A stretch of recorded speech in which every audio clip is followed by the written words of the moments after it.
কি গো, কেমন আছো তোমরা? কেমন ঠাকুর দেখছো সেটা আগে বলো। আমি কিন্তু এখনো কোথাও ঠাকুর দেখতে যাইনি। আর আজকে হচ্ছে মহা চতুর্থী। আজকে একটু রেডি হয়ে নিয়েছি আর আমার মেয়েকে বললাম হ্যাঁ হাই বলতে। আমার মেয়ে দেখো কি করছে, বললাম চুলটা বেঁধেছিস একটু দেখা, কেমনভাবে দেখাচ্ছে দেখো। বললাম একটু তাকা, কীভাবে তাকাচ্ছে দেখো। তো চলো ব্যাগ নিয়ে রেডি হয়ে যাই। ব্যাগ নিয়ে রেডি হয়েও গেছি, এদিকে যাচ্ছি আমি, আমার মেয়ে আর মা, মানে শাশুড়ি মা। মা ভেবেছে হয়তো ফটো তুলছে, ওই জন্য পোজ দিচ্ছিল। তারপরে বললাম না, ভিডিও করছি। তো আজকে যাব হচ্ছে আমরা তিনজনই। এই ভিডিওটা করতে চাইছিলাম একটু অন্য রকম, কিন্তু হয়ে গেছে আর অন্য রকম। যাই করতে চাই এক করতে গেলে অন্য রকম হয়ে যায়, যেরকম চাই সেরকম হয় না। তো এখানে হচ্ছে হনুমান মন্দিরের পাশে একটা দুর্গা পুজো হচ্ছে, সেটাই তোমাদের দূর থেকে দেখালাম। আমি আর ভিতরে গেলাম না, মেয়ে যেহেতু একা একাই চলে যাচ্ছে। আর এই হচ্ছে বজরংবলী। তোমরা সবাই একটু দর্শন করে নাও। আর এখানে দেখো ব্যারাকপুর স্টেশনেই ঢাকি অনেক অনেক ঢাকি এসে বসে আছে, হয়তো ঠাকুর আনতে যাবে বলে এসে বসে আছে বা অপেক্ষা করছে, আমি ঠিক জানি না।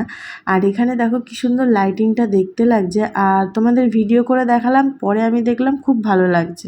আর চলে এসছে একটা ব্লাউজের দোকানে, ব্লাউজ কিনবো বলে। এসে ভিতরে এত ভিড়, চান্সই পাচ্ছি না যে ভিতরে গিয়ে কিনবো। তো এখানেই কেটে গেল 1 ঘন্টা টাইম লাইন দিয়ে ব্লাউজ কেনার জন্য। আর এখানে আমার মেয়ে বসে আছে, বসে বসে বোর হচ্ছে। আর এদিকে দেখো ভিতরে কি ভিড়, ভিতরে যে যাব সেই সুযোগটা পাচ্ছিলাম না। তো ফাইনালি কেনা কমপ্লিট হয়েছে। আর আমার মেয়ে এই ব্যাগটা কিনেছে, আরও টুকটাক কয়েকটা জিনিস কিনেছে, তোমাদের বাড়ি গিয়ে দেখাবো। আর এখন যাচ্ছি হচ্ছে আমরা বাড়ি। এই দেখো মেয়ে কিনেছে ঘড়ি, মাঝখানে আমরা আইসক্রিম খেয়েছিলাম, সেটার ভিডিও করা হয়নি যেহেতু মেয়ে পাশে বসেছিল। আর এখানে দেখো মা আইসক্রিম খাচ্ছে। এখন কিন্তু বেজে গেছে রাত 10:30টার ওপর। এখানে মা কিনেছে বিছনা চাদর, আমি কিনেছি বালিশের কভার। আর এখানে বাড়ি যেতে যেতে প্রত্যেকটা ফ্ল্যাটে বা বাড়িতে বলো সবাই লাইটিং দিয়েছে, এত ভালো লাগছে না দেখতে। এরকম যদি সব সময় হতো, পুজো ছাড়াও। আবার অবশ্য পুজো ছাড়া দিলে এখন যেরকম মনে হচ্ছে পুজো পুজো এসছে, তখন আবার সেটা মনে হতো না, একই মনে হতো, তাই না বলো?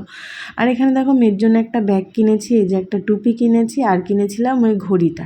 আর এই যে তোমাদের বললাম একটা ব্লাউজ কিনেছি, এই যে ব্লাউজটা কিনেছি, তোমাদের আর খুলেও দেখালাম না, কালারটা দেখে বুঝতেই পারছো। অষ্টমীর অঞ্জলি দেবো বলে কিনেছি। আর এই যে কিনেছি বালিশের কাভার। তো চলো টাটা, দেখা হচ্ছে নেক্সট ভিডিওতে।